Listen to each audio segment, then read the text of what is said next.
हम लोग सुबह जब चलने लगे तो वेदांती जी का चरण छुआ सबने, देवराम दास जी का, और उन्होंने बड़े भावुक मन से हम लोगों को विदा किया। उनके साथ वासुदेव दास जी थे। उन्होंने कहा कि वेदांती जी आप भी भावुक हो गए। बोले इसलिए नहीं भावुक हूं, इसलिए भावुक हूं कि ये हमारे जो शिष्य जा रहे हैं इसमें से कितने लौटेंगे कितने नहीं लौटेंगे, यह विषय था, ये गंभीरता थी।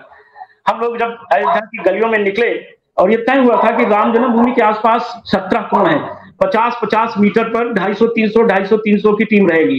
कोई जय श्री राम का नारा नहीं लगाएगा।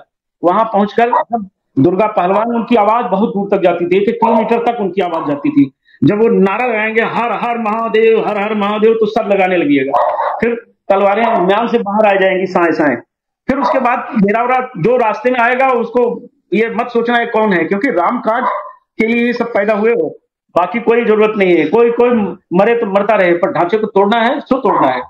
हम लोग जब वहां पहुंचे तो अयोध्या की गलियों से जब जा रहे थे तो अयोध्या वाले जो मुझे सब जानते थे, मेरे स्वभाव से परिचित थे, तो लोग कह रहे थे आज ढांचा टूटेगा, आज कोई नहीं बचा सकता। पर हम ऐसा आपको किन शब्दों में कहूंगा, हथौड़ा कहाँ छुपा रखा था आपने? हथौड़ा गहती है सब, ये बगल में फेंटा बांध रखा था गमछे का और मफलर का। उन दिनों क्योंकि जाड़े का दिन था तो ज्यादातर लोग मफलर लिए थे, और वो मफलर की व्यवस्था देवराम दास वेदांती जी ने करा दी थी। जिनके पास नहीं था उनको उन्होंने करा दिया था कि, और जो भगवा गमछे थे सबको वो जबलपुर से भिजवाए गए थे, वो मामा जी लेकर आए थे, शंकराचार्य जी ने भिजवाए थे। करीब 3000 भगवा गमछे आए थे, 2-2 मीटर के थे, बड़े मजबूत थे। वो बाजार में बिकने वाले नहीं थे, वो सिलवाए गए गमछे थे, बहुत मजबूत थे। तो सबको दे दिया गया और सब बांध करके गई थी, खोस करके गए थे। एक फोटो खिंच गई थी जो मैं आपको भेजूंगा, देखिएगा। बाकी कोई फोटो खींचने नहीं पाई। तो अयोध्या के लोगों ने मान लिया आज ढांचा टूट जाएगा, अब बचेगा नहीं। हम लोग वहां पहुंचे तो अब वहां वही चल रहा था। आप लोगों ने जब पहुंचे तो ढांचा को घेरकर संघ वाले ने आपको रोकना भी चाहा, संघ के स्वयंसेवकों ने? बिल्कुल उन्होंने रोका, सीटी बजाने लगे, जाना नहीं है। वो अयोध्या के एक पहलवान थे, वो भी सोटा लेके आगे खड़े थे, बाबा जी इधर न जइया रे, बिहार के रहने वाले थे, तो उसी भाषा में बोले कोई जइया न रे। लेकिन बाबा जी को पता नहीं था कि अभी कुछ देर में कुछ अलग होने वाला है। उसमें एडीएम रामलला थे, श्रीमान उमेश तिवारी जी, वो मुझे व्यक्तिगत बहुत जानते भी थे और मानते भी थे। उन्होंने कहा संतोष जी इतना हो रहा है, जैसे ही दुर्गा पहलवान ने नारा लगाया हर हर महादेव, वैसे ही तलवारें संविधान से बाहर आ गई। फिर सारे स्वयं सेवक चले गए, वहां कोई रुका नहीं। उमेश जी ने कहा कि रामलला, एडीएम रामलला ने कहा कि संतोष क्या कर रहे हो? हमने कहा राम कार्य। बोले ये गलत कर रहे हो। मैंने कहा भैया आज मेरे रास्ते में मत आइएगा, आज तक मेरे आप बड़े भाई थे, आज आएंगे तो मैं आज मेरे इस बाधा को रोकने के लिए मेरे पिताजी भी आएंगे तो उनके भी 2 टुकड़े हो जाएंगे, क्योंकि हम परम ब्रह्म राम, परम पिता राम की सेवा में आज हाजिर हुए हैं। संतोष जी एक सेकंड के लिए, आपके पिता ने और आपकी बहन ने कैसे विदा किया मृत्यु की तरफ आपको, वो बता दीजिए, फिर यहाँ पे आएंगे। वो 5 दिसंबर की सुबह घर से निकलने लगे तो उस समय भी रविशंकर जी और स्वर्गीय दुर्गा पहलवान जी हमारे साथ थे। तो मैं सोच रहा था कि चुपके से निकल जाऊं, मिलना न पड़े, क्योंकि पूछेंगे। पिताजी मेरे द्वितीय विश्व युद्ध के सेनानी थे, फौजी आदमी थे, तो वो मुझे डांटते बहुत थे। तो मैं उनके भय से कट रहा था, तो उन्होंने बुलाया नाम लेकर, पुकारते हुए जैसे बेटों को पिता बोलता है, इधर आ रहे। तो मैं गया, बोले कहाँ जा रहे हो? तो मैंने कहा पिताजी बहुत दिन से मैं साहस बटोरे था, तो मैं बोल गया। मैंने कहा पिताजी आज उसी काम के लिए जा रहा हूँ जो आपका वर्षों का सपना था, आज उसी काम के लिए जा रहा हूँ, आशीर्वाद दीजिए। तो बोले कि पिता से आशीर्वाद लिए बिना चले जाते? जाओ मेरे बेटे, अगर तुम सच में मेरे बेटे हो तो यदि गोली भी चलेगी तो छाती में गोली सहना, पीठ पर न लगने पाओ। फौजी के बेटे हो, दुनिया ये न कहे कि फौजी का बेटा पीठ पर गोली खाकर मर गया। और तुम्हें मेरी ही सौगंध है, बिना ढांचा तोड़े वापस न लौटना। फिर मेरी बड़ी बहन जिन्होंने मुझे पाला था, वो भी दुनिया में ये सब रह नहीं गए। बहुत भावुक शब्दों का प्रयोग उन्होंने किया। उन्होंने कहा भैया तू तो मेरा बेटा भी है ना, भाई तो नहीं, तू मेरे लिए मेरा बेटा है। उनको कोई संतान नहीं थी तो मुझे ही बेटा मानती थी। तो उन्होंने कहा कि मेरी राखी की सौगंध है कि तुम कोई बात नहीं। उन्होंने कहा कि माता जानकी को मां मानते हो ना, राम को पिता मानते हो ना, तो तुम्हें उन दोनों की सौगंध और मेरी राखी की सौगंध है, बिना ढांचा तोड़े मुझे मुंह न दिखलाना। इससे अच्छा होगा कि तुम अपना तुम्हारा शरीर छूट जाए तो मर जाना, लेकिन बिना ढांचक तोड़े अपनी बहन को मुंह मत दिखलाना। परिवार के लोगों ने मुझे इतना भर दिया उत्साह से कि मैं जब घर से पैर छूकर निकला तो अब आदरणीय रविशंकर भैया ने वो सीन देखी थी, इनका चेहरा देख लीजिए, क्या हाल है। एक थोड़ा सा रविशंकर जी कह दीजिए आप, तब तक वो थोड़ा सा संतोष जी सांस ले लेंगे क्योंकि बहुत भावनात्मक हो गया। बोलिए जी। वो क्षण तो बड़ा भावुक क्षण था हम लोगों के लिए, और करीब करीब उस समय सबके आंखों में, हम लोग 2 लोग और थे साथ में, सबके आंखों में आंसू थे, और क्या कहा जाए, लेकिन हिम्मत थी हमारे हिंदू सेनापति के अंदर, जबरदस्त हिम्मत थी। और सबसे बड़ी चीज तो वो आदरणीय वो पिता और वो बहन को मैं आज भी जिस दुनिया में हूँ वो मैं उनको नमन करता हूँ। क्या जोश उन्होंने भरा था हम लोगों के अंदर, और जैसे लग रहा था साक्षात हनुमान जी खड़े हैं हम लोगों के सामने। और हम लोग वहां से निकले, फिर कुछ कहा नहीं जा रहा, वो यादें बहुत ही दिल को छू लेने वाला पल था वो। फिर भैया हम लोग वहां से निकले। अब वहां ले चलते हैं, जब वहां पहुंचे स्वयंसेवक संघ के स्वयंसेवक बैरियर लगा के रोके थे, और वहां एडीएम साहब या जो आए, अब वहां से चलते हैं जी। हाँ, वो एडीएम रामलला जी आ गए वहां, और उन्होंने रोका तो तलवार जब निकल गई तो वो भी फिर भाग खड़े हुए, वो रुके नहीं। वो स्वयंसेवक कोई आपके साथ गया संघ का, या वो भी सब भाग गए? सब कोई नहीं टिका वहां, मैदान छोड़ दिया लोगों ने। अब फिर हम लोगों ने अंदर जाकर प्रवेश किया, तब इन लोगों ने रस्सा फेंका। भाई रविशंकर पांडे जी, दुर्गा पहलवान जी, दिग्विजय नाथ चौबे जी, ओम प्रकाश यादव जी, आत्म प्रकाश सिंह, इन सब लोगों ने रस्सा फेंका। वो रस्से में आगे कांटा लगा था, आप पुराना विजुअल आपको मिले, देखिए वो कांटा फेंका जा रहा है रस्से, वो फंस गया उसमें जाकर। तो सबकी अलग अलग जिम्मेदारी थी। जो स्थानीय लोग थे वो पेड़ के पास से, नीम के पेड़ से चढ़ते, बगल में एक 4 फीट की 5 फीट की दीवार थी उससे चढ़ते, और जो बाहर के लोग थे वो रस्से के सहारे चढ़ते। इस तरह से फिर 4 लोग 10 लोगों को घेरा, फिर उस पर 8 लोग, फिर उस पर 6 लोग, इस तरह भी चढ़ाया गया। और चढ़ते सब लोग ढांचे पर लगभग 150, 200, 100, 150 उस पर इस पर तीनों पर चढ़ गए। और सबका काम बता था कि नीचे सब्बल से लोग तोड़ेंगे, बीच में हथौड़ा चलेगा, एकदम ऊपर गुम्बद पर गैंती चलेगी, और कोई भी फोटो बाहर जानी नहीं चाहिए। इस 5 घंटे का कोई विजुअल बाहर नहीं निकलना चाहिए, कोई फुटेज जानी नहीं चाहिए। उसको कैसे मैनेज किया आपने? कैमरामैन को क्या त्रिशूल से डराया कैमरामैन सारे को? हाँ, डराया गया। अब राम कार्य में उनका सहयोग भी जरूरी था, उनका भी थोड़ा बलिदान जरूरी था, इसलिए उनसे क्षमा मांगी गई, भैया फोटो नहीं लीजिए, आज छोड़ दीजिए। अच्छा, कुछ कैमरामैन वो जो हम लोगों को गालियां ही देते रहे, जो आप जानते हैं, जो मुगलिया छायाकार और पत्रकार थे, जो कहते थे हिंदू उग्रवादी, हिंदू आक्रांता, गुंडे, मवाली, वितंडावादी, सब बोलते थे। तो उन पर विशेष निगाह रखी गई थी। लेकिन जब एक कैमरा टूटा, 2 टूटा, फिर सारे तोड़ने लग गए लोग। अब हम लोग उसमें क्या करते, मैं उन सबसे क्षमा प्रार्थी हूँ।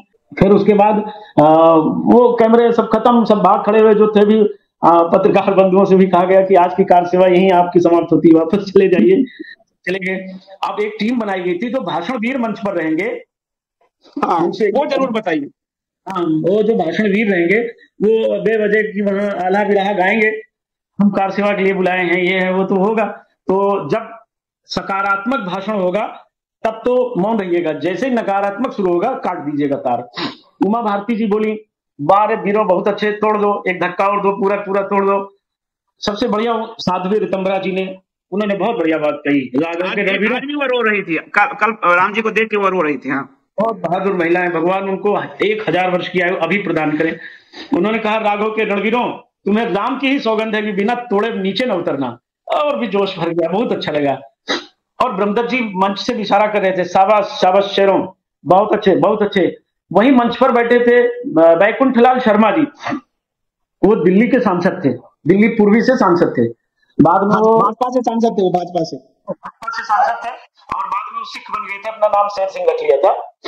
तो माइक छीन लिया उन्होंने अशोक सिंघल से, और बलकारा, ओए तुसी तो भारत माता का पुत्र है, तुझे भारत माता की सो, मतलब वो वहां की जो दिल्ली की लोकल भाषा है उस तरह से वो करने लगे।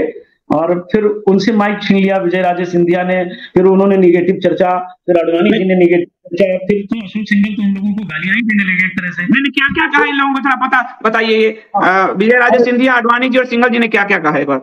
उन्होंने कहा ये सब वितंडावादी हैं, सब गुंडे हैं, मवाली हैं, हमारे आंदोलन को बदनाम करने वाले असामाजिक तत्व हैं, अराजक तत्व हैं, ये दूसरे दलों के भेजे हुए गुंडे हैं, ये स्वयं सेवक नहीं है, कार सेवक नहीं है, ये सब अपराधी हैं, बहुत कुछ कहा उन्होंने। हमारे आंदोलन को बदनाम कर रहे हैं। जैसे ही इतना बोले हमारे आंदोलन को बदनाम कर रहे हैं, वैसे ही तार कट गया। अब उनका भाषण तो बंद हो गया। अब कर्मवीरों का कर्म, ये 3 लोग विजय राजे सिंधिया, अडवाणी और अशोक सिंघल जी, इन तीनों ने मतलब नेगेटिव बातें की, निगेटिव, पूरी तरह निगेटिव।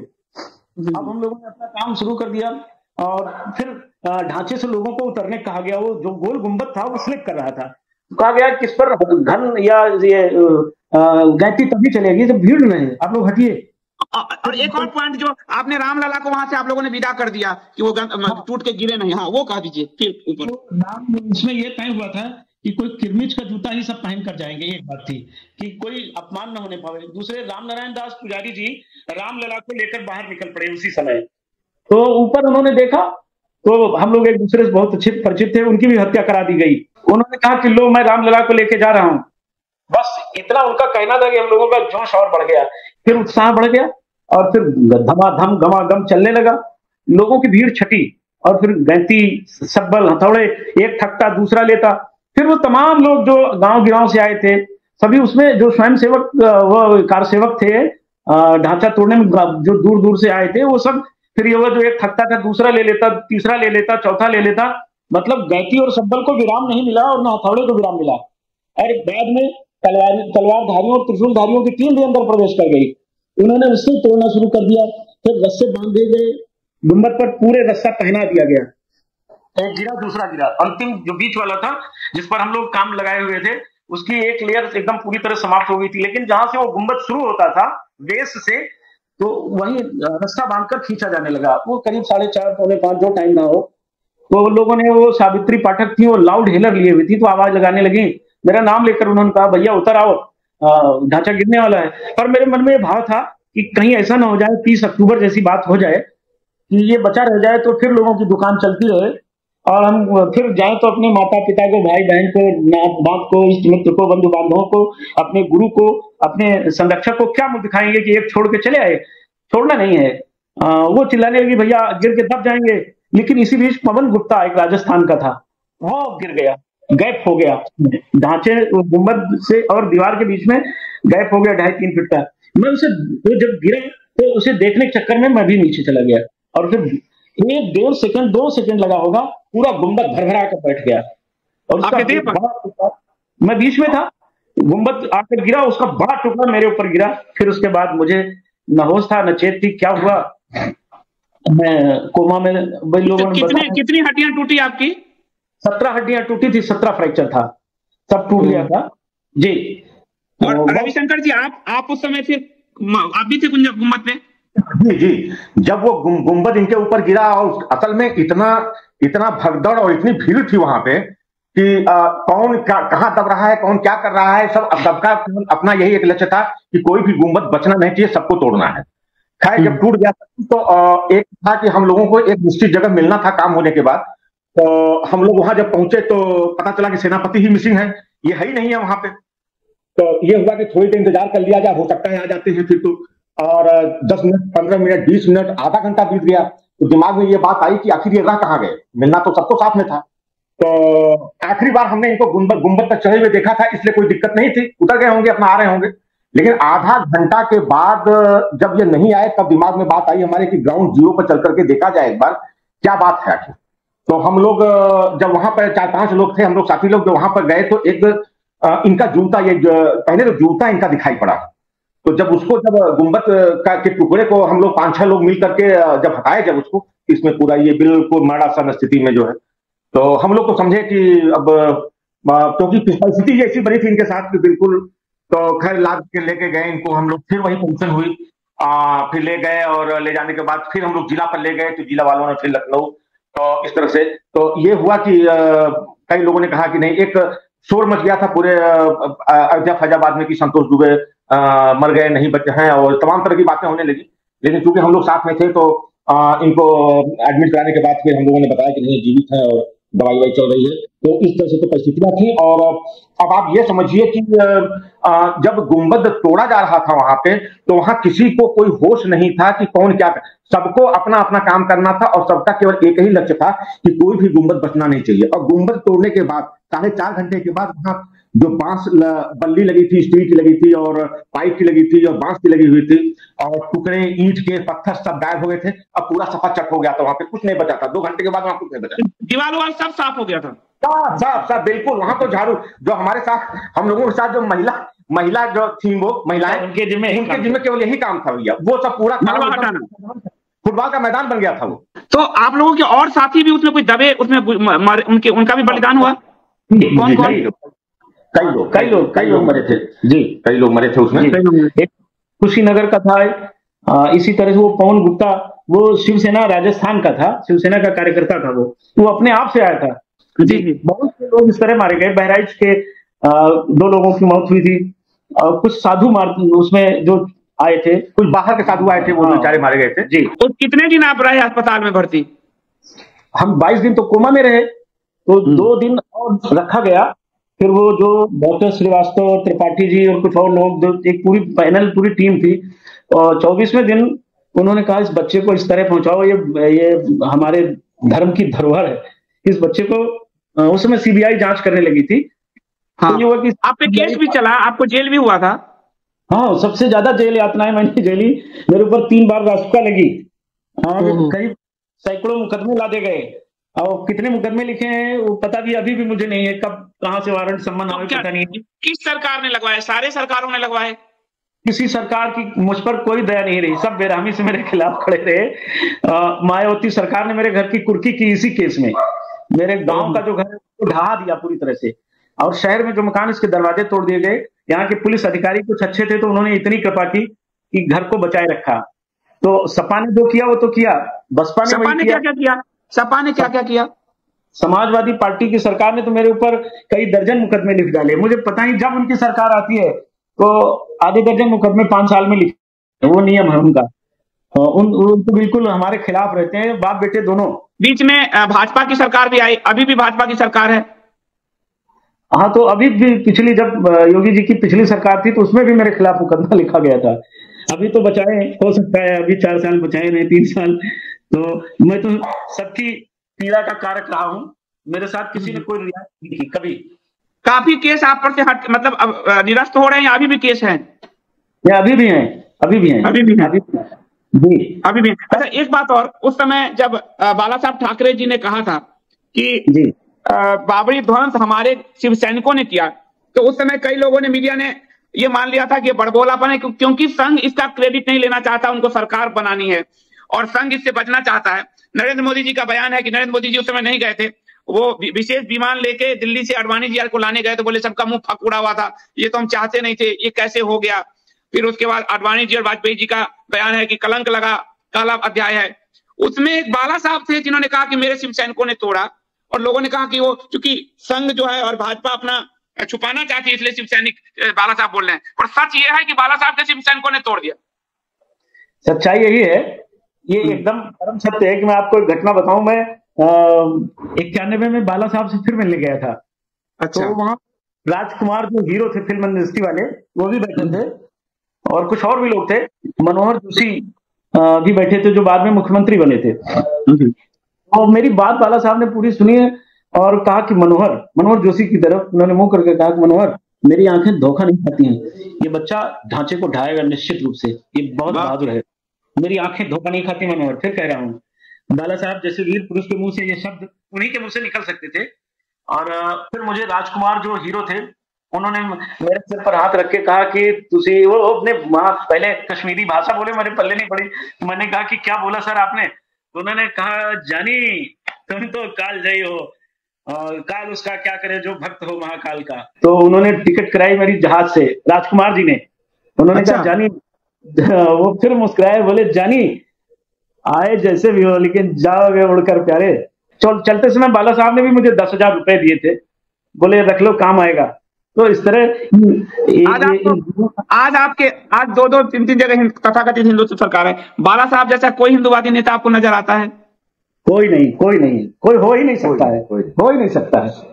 बाला साहब होने के लिए अब भारत को कई 100 वर्ष लग जाएंगे, कोई नहीं होगा।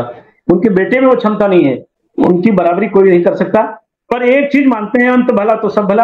आप कह रहे हैं, सही बात है, मंदिर का निर्माण हुआ, परंतु इस मंदिर निर्माण में उन्हीं प्रधानमंत्री जी ने नृपेंद्र मिश्रा को भी रखा है, ये भी नहीं भूला जाना चाहिए। और साथ ही यह है कि आप लोगों को जो कार सेवक थे जिन्होंने इतना बलिदान दिया, क्या बीफ ईटर को जो दिया गया न्योता बॉलीवुड के, आप लोगों को न्योता मिला वहां पहुंचने के लिए, उस राम जन्मभूमि जहां मंदिर का रामलला विराजमान हुए?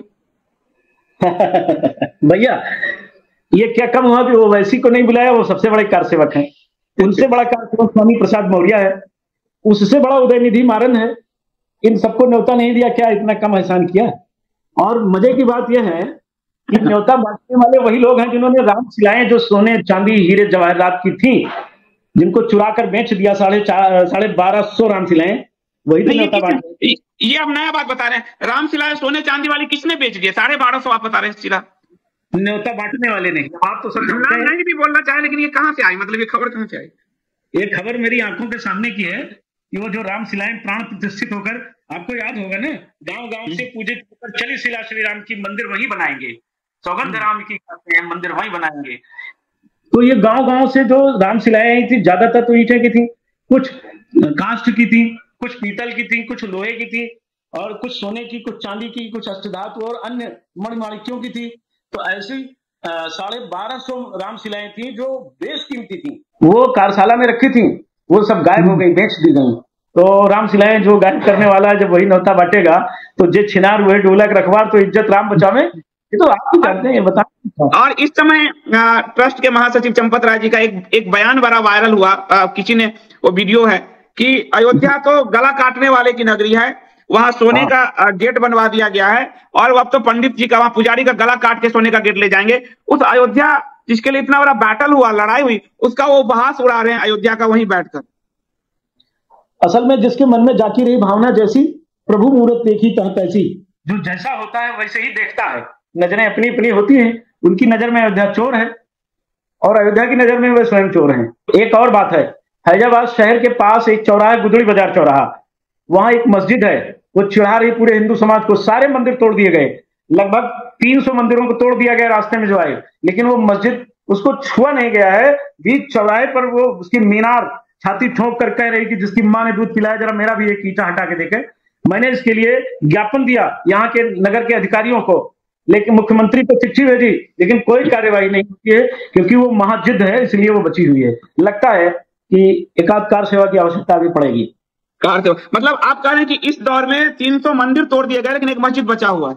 हाँ, एक मंदिर बचाने के लिए हम जिला न्यायालय में गए थे, राम फकीर मंदिर, और वही जो सबको चोर बता रहे हैं, उन्होंने अपने नाम से उस मंदिर को लिखवाया था, राम फकीर मंदिर, CFPA मंदिर, और उसको रातों रात तोड़ दिया गया मंदिर को। अब उसकी मूर्तियां कहाँ गई भगवान जाने, पता नहीं है। ऐसा भी हुआ है, बहुत हुआ, एक दो नहीं है। अभी तो और तोड़ा जाएगा, अभी क्या है, अभी तो अयोध्या और तोड़ा जाएगा। और ये भी सूचना आ रही है कि अयोध्या में सारा ठेका गुजरात के इंडस्ट्रियलिस्टों को दिया जा रहा है, सारे ठेके पर ठेके गुजरातियों को मिल रहे हैं। अरे कचहरी में जो साइकिल स्टैंड का ठेका, वो भी गुजराती बाबू का है जी। तो आखिर 30 तारीख को आप जब जाएंगे, 30 तारीख का आपका क्या प्रोग्राम है, आप कैसे जाएंगे, ये मेरा आखिरी सवाल है आपसे। 30 जनवरी को सुबह 11 बजे अपने घर से यज्ञ करके, हवन करके, और फिर नंगे पांव पैदल ही रामलला के दर्शन के लिए अपने सभी कार सेवक साथियों के साथ, वो उनके साथ जाएंगे, रामलला के दर्शन करेंगे, और रामलला से अपने घर की बनाने की अनुमति मांगेंगे। उनसे पूछेंगे क्या आगे आदेश क्या है, जो प्रभु का आदेश होगा वो किया जाएगा।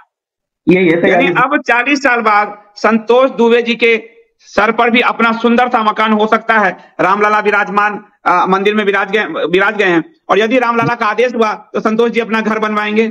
एक पीड़ा मन में है कि हमारे वो साथी, जो बहादुर साथी जो इस दुनिया से चले गए, वो पीड़ा है मन में, वो दर्द है। क्या पता उन्होंने पुनर्जन्म लिया हो, हमारे यहाँ तो पुनर्जन्म की हो सकता है कि पुनर्जन्म लिया हो, और वो देख रहे हो। हिंदू धर्म, सनातन धर्म में ये व्यवस्था है। लेकिन जो आप लोगों ने किया, संतोष जी, रविशंकर जी, आप सबको मैं हाथ जोड़कर नमन करता हूँ। साथ ही मैं आप सभी आपके उन सभी साथियों का जिन्होंने अपना देह छोड़ा इस बलिदान में, इस आंदोलन में, उन सबको भी मैं नमन करता हूँ। मैं आपको नमन करता हूँ और उम्मीद करता हूँ कि फिर आपसे बातचीत होगी। मैं अयोध्या आऊंगा तो मैं चाहूंगा कि रामलला से पहले मैं आप लोगों का दर्शन करूं। संतोष जी को निमंत्रण नहीं मिला, लेकिन रामलला के दरबार में जाने के लिए किसी की निमंत्रण की आवश्यकता नहीं है। वो मेरे राम है। संतोष जी वो निमंत्रण सबको बांट रहे हैं कि 30 जनवरी को उन्होंने शुरू किया था अपनी इस यात्रा को 84 में, और आज 24 में उस यात्रा की परिणति वो उस रामलला का दर्शन करके कर रहे हैं। तो हम सब वहां चलें और भगवान श्री राम का दर्शन करें। संतोष जी, मैं तो आऊंगा तो भगवान रामलला से पहले आपके दर्शन करूंगा, आप दोनों के दर्शन करूंगा। आशीर्वाद दीजिए। बहुत बहुत धन्यवाद आपका, बहुत बहुत धन्यवाद। तो ये थे हमारे साथ संतोष दुबे जी और रविशंकर जी। अयोध्या की वो लड़ाई, वो पीड़ा, अगर वो गुंबद नहीं हटता तो तय मानिए ये मंदिर नहीं बनता। वो मस्जिद टूटना भारतीय समाज के लिए आवश्यक था। वो एक ऐसा घाव था, एक ऐसा टीस था जो भारतीय समाज को, सनातन समाज को 500 सालों से साल रहा था।